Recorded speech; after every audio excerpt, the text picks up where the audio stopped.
नमस्कार दोस्तों, आप पढ़ रहे हैं कक्षा 10वीं एनसीईआरटी गणित। आज हम पढ़ेंगे प्रश्नावली 5.2 के प्रश्न क्रमांक 13 और प्रश्न क्रमांक 14 को।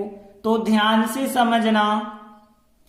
तो देखिए, अभी तक हम समांतर श्रेणी के बारे में पढ़ चुके हैं कि समांतर श्रेणी को हम एपी कहते हैं, मतलब अरिथमेटिक प्रोग्रेशन कहते हैं। इसका एनवा पद ए एन बराबर a plus n minus 1 into d होता है। यही व्यापक पद कहलाता है और यही अंतिम पद कहलाता है। तो यहाँ पे इन सवालों में हम इसी एनवे पद का प्रयोग करेंगे। आप ध्यान रखना, एनवे पद का फार्मूला ए एन बराबर a plus n minus 1 into d होता है। तो देखिए, प्रश्न 13 है, 3 अंकों वाली कितनी संख्याएं 7 से विभाज्य हैं। देखिए, 3 अंकों वाली बात हो रही है। आपको पता है कि जैसे ही 99 के बाद 100 आता है तो 100 में 3 अंक आ जाते हैं, इकाई, दहाई, सैकड़ा आ जाते हैं ना। तो हम केवल 3 अंकों वाली संख्याओं की बात करेंगे। और वो कहां तक होती हैं 3 अंक वाली संख्याएं? 999 तक होती हैं, क्योंकि जैसे 1000 आता है 4 अंक हो जाते हैं। तो हमें बताना यही होगा कि यहाँ पे 100 से लगा के 999 तक ऐसी कितनी संख्याएं मिलेंगी जो 7 से विभाज्य हों। तो यहाँ पे आप यदि जोड़ जोड़ के बताओगे कि इतनी संख्याएं मिल गई तो बहुत टाइम लगेगा। यहाँ हम समांतर श्रेणी की सहायता से करेंगे। तो देखिए, 3 अंकों वाली 7 से विभाज्य संख्याएं कौन कौन सी होंगी, ध्यान देना। तो देखिए, यदि हम 100 से लगा के 999 तक की बात करें तो हमें पता करना है कौन सी होंगी। तो हम इसमें 7 का भाग देते हैं और 7 का भाग देंगे तो 7 एकम 7 होगा, बचेंगे 3 हो गए, 30 7 चौके 28। तो यहाँ पे 2 बच जाएंगे शेषफल। अब देखिए, 2 शेषफल बचे हैं। यदि यहाँ 5 और होते तो 7 हो जाते, और जब 7 होते तो 7 का 7 में भाग आराम से चला जाता। मतलब यहाँ पे 5 ज्यादा लेना होगा, क्योंकि 100 में जब हमने भाग दिया तो 2 शेषफल बच गए हैं। यदि 101 लेते तो 3 शेषफल बचते। तो ऐसे ही हम 5 ज्यादा यदि लेंगे तो 105 में आपको पता है कि 7 का भाग चला जाता है, 15 सत्ते 105 होता है। तो 105 मिलेगी पहली संख्या। दूसरी संख्या इससे 7 ज्यादा 112 मिलेगी। फिर और 7 ज्यादा करना 119, और डेड डैश इस प्रकार से आगे संख्याएं मिलती जाएंगी। लेकिन लास्ट संख्या कौन सी मिलेगी? तो 999 में 7 का भाग देते हैं तो 7 एकम 7 हो जाएगा, बचेंगे 2, हो गए 29, 7 चौके 28 हो जाएगा, बचेगा 1, उतारेंगे 9, 19 हो जाएगा, 7 दूनी 14 हो जाएगा, घटाएंगे तो 5। यहाँ 5 जो शेषफल बच रहे हैं, अब इन 5 को यहाँ जोड़ नहीं देना, क्योंकि यदि 999 में आप 5 जोड़ देंगे तो यहाँ पे 1004 बन जाएगा, जो 4 अंकों वाली संख्या बन जाएगी। तो यहाँ आपको 5 जो शेषफल मिल रहा है वो 5 घटाना पड़ेगा, तो यहाँ पे 994 आ जाएगा। फिर तो 994 में अब आप 7 का भाग दीजिए तो बिल्कुल भी शेषफल नहीं बचेगा, पूरी तरह भाग चला जाएगा। तो देखिए, 105, 112, 119, डेड डैश 994, ये बन जाएगी हमारी एक समांतर श्रेणी एपी बन जाएगी। अब यहाँ पे यदि हम देखें, हमें क्या बताना है कि 3 अंकों वाली कितनी संख्याएं 7 से विभाजित हैं। मतलब 105 से लगा के 994 तक जब जाएंगे तो कितनी संख्याएं हो जाएंगी, ये बताना है। तो हम कैसे बताएंगे?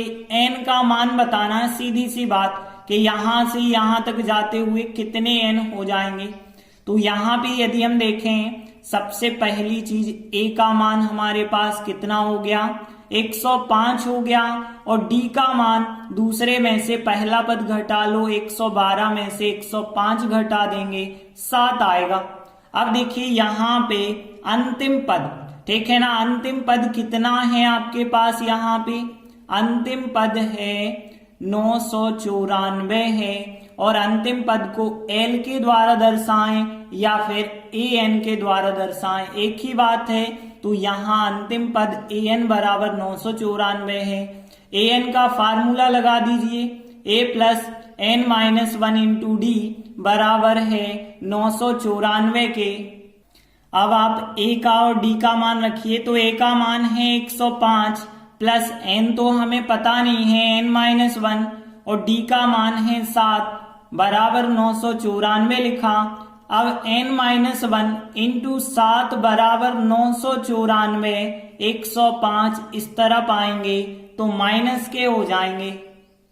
और आगे सॉल्व करेंगे तो n माइनस 1 इंटू 7 बराबर 994 में से 105 यदि आप घटाएंगे तो 889 बचे होंगे।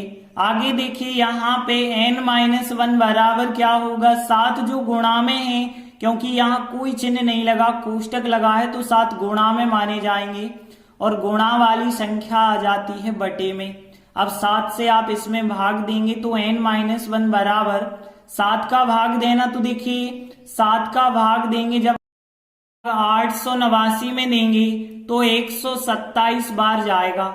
अब देखिए n बराबर कितना हो जाएगा, 127 माइनस का 1 इस तरफ लाएंगे तो प्लस का 1 बन जाएगा। n बराबर आ जाएगा 127 में 1 जोड़ दें 128 आ जाएगा। तो n का मान 128 आया है, इसका मतलब ये हुआ है कि जो 128वां पद है वो 994 है। तो यदि 128वां पद 994 है तो इसका मतलब ये हुआ कि 3 अंकों वाली 7 से विभाज्य संख्याएं 128 हैं। अतः 3 अंकों वाली 7 से विभाज्य संख्याएं 128 होंगी। इस प्रकार से प्रश्न 13 कंप्लीट हुआ। अगला 14वां सवाल है, 10 और 250 के बीच में 4 के कितने गुणज हैं? 10 और 250 के बीच में 4 के गुणज इस प्रकार से होंगे।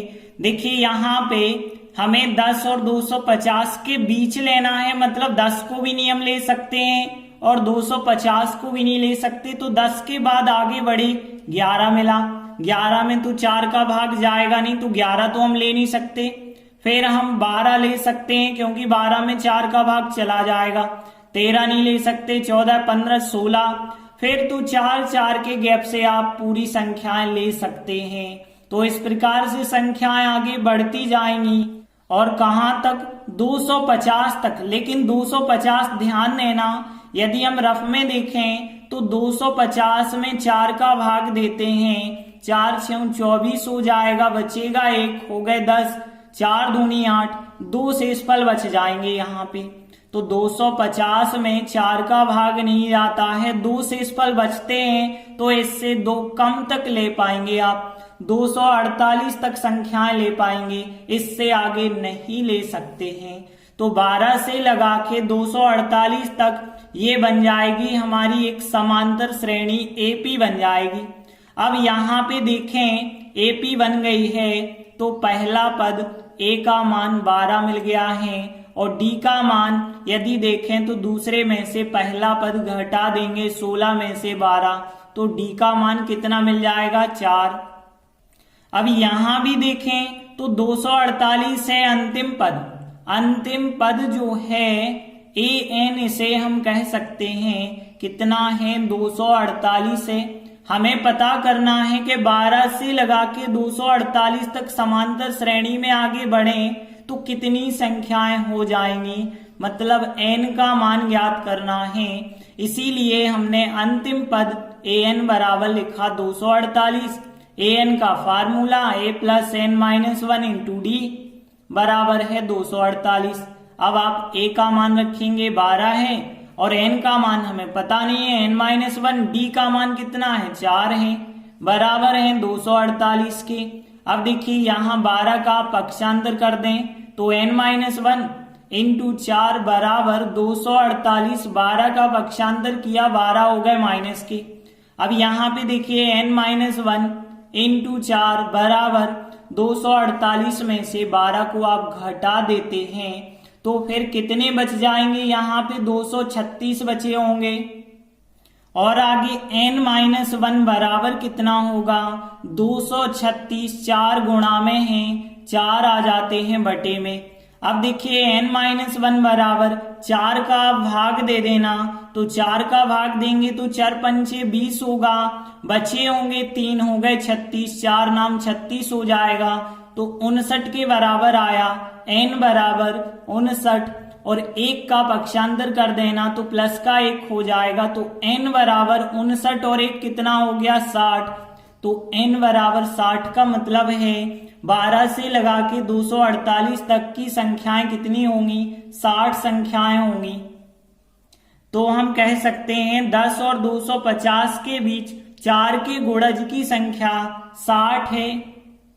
अतः 10 और 250 के बीच 4 के गुणजों की संख्या 60 हो जाएगी। इस प्रकार से 14वां सवाल भी कंप्लीट हुआ। धन्यवाद।